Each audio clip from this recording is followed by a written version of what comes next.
Ngayon naman kami ay pupunta sa ibang tribe ng Mindoro, sa ibang tribo naman.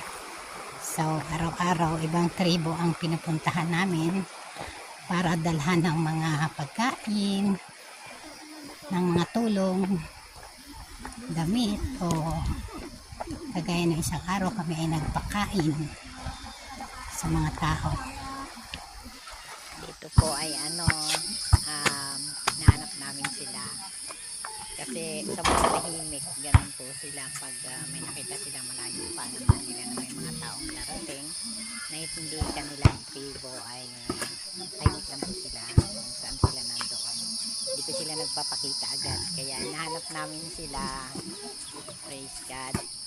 Sobrang layo na po nitong narating namin, ibang tribo po kasi.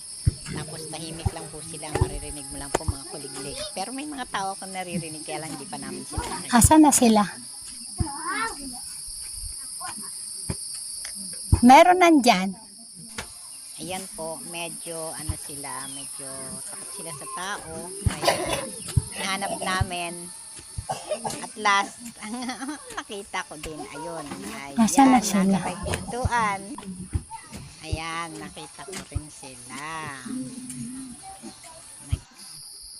Video lang yan, video. Hi! Kasama ko. Nawala po. Kasama po namin ang aming head pastor. Hello. Lahat kami, the whole team.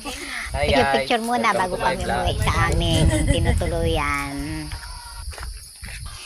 Maraming salamat po sa inyong panonood. Please like po, share and subscribe po sa mga videos ko. Thank you so much po talaga. Holy God bless us all. Ingatan kayo at pagpalain pang lalo ng ating Panginoong Diyos na banal at dakila sa lahat. In Jesus Christ's name, Amen. Sobrang salamat po talaga. Sobra.